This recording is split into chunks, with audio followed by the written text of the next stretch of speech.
Thanks very much for allowing me to be here today. I'm very excited to be with this audience talking about a topic that is near and dear to my heart, which is customer data.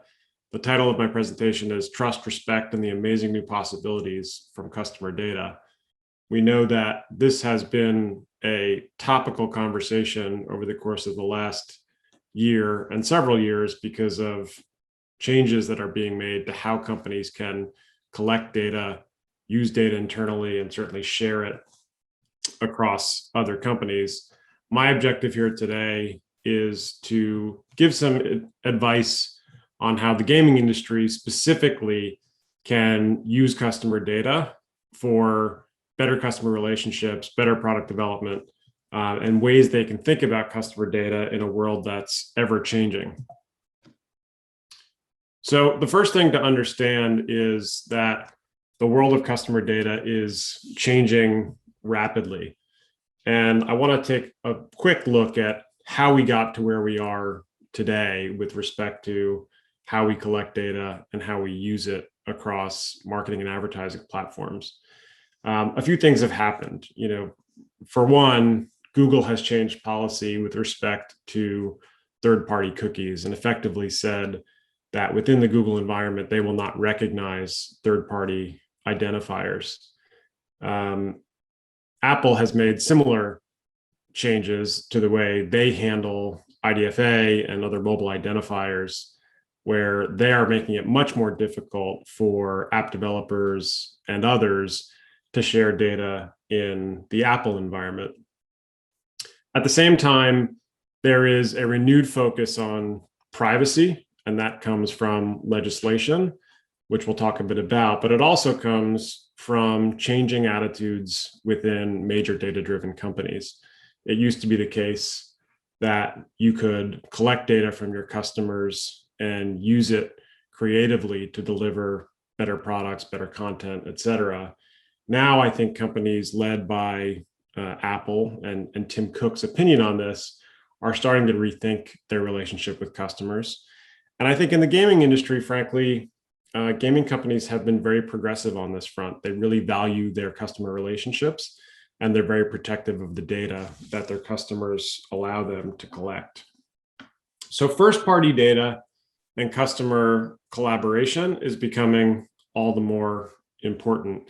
And what I always say to our customers and partners of InfoSum is that first and foremost, data-driven companies should be focused on collecting as much first-party data as they possibly can. Every first-party data company has a privacy policy that dictates what they can use with data, and that is a relationship that's very valuable. So the more first-party data you can collect, the better. And generally, first-party data can give you a very good understanding in terms of demographics, what entertainment choices your customers are making, sports interests, things like that.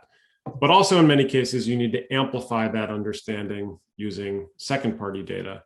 And we as a marketing and advertising industry, and certainly aided by advanced technology, have made it somewhat easy to amplify your understanding of customers using second-party data. But that world is changing significantly because of the deprecation of cookies and other identifiers. So we've gotten into what I call the wild, wild west of data sharing. And this is an environment that's persisted over the last several years within the world of programmatic advertising. And unfortunately, what happens to many first-party data companies, whether they be gaming companies or publishers, is once they collect data via a cookie and they use the cookie as a means to connect to other partners can generate value off the back of their data, and often cases where the initiating party doesn't know what kind of value is being generated. There are all sorts of ways to understand the value of that data for many, many intermediaries within programmatic advertising. And of course, Google has recognized that and Apple has recognized that, which is leading to these decisions around identifiers. And so the world that we've known with respect to how data is shared amongst companies is breaking down. And it's breaking down for several reasons. And I'll walk through what I call the stages of decomposition. These are the reasons why this world that we've known is breaking down. Number one is regulatory changes. And that started with GDPR in Europe, which, as you likely know, is a set of standards that dictate how companies can collect data from customers, how they can manage that data internally, and importantly, how they can work with others using that data. And that's a fairly strict set of regulations that have made it difficult for a lot of technology companies to offer solutions across Europe. And those hurdles are only going to get higher over time with additional iterations of GDPR. There's also stage two of this decomposition, which are tech policy changes. And we talked about some of those, whether it's Google not recognizing third-party identifiers or Apple making it more difficult to share data across app providers in their ecosystem. Even yesterday, Tim Cook made additional clarifications around emails and other means that Apple customers can protect themselves. These tech policy changes will continue, and there will be others making it more difficult to operate within these walled gardens. Stage three is ecosystem fragmentation. So because of 1 and 2, what you're seeing now is all sorts of new solutions within third-party identity. And lots of these solutions have merit, but what we're going to end up in is an ecosystem where there are multiple forms of identity which have to be joined up in order to transact in a programmatic ecosystem. So if we thought that ad tech in particular was fragmented before, with respect to customer data and identifiers, it's going to get even more fragmented over time. And then finally is this last stage, the boss stage, which is increasing consumer awareness. And this is not necessarily related to stages 1, 2, or 3, but I do think there is a renewed awareness amongst customers of how their data is being used. And that's dictating changes in privacy policies. And of course, changes in privacy policies mean that we need to increase our compliance with those privacy policies, which creates even more solutions providers in the ecosystem.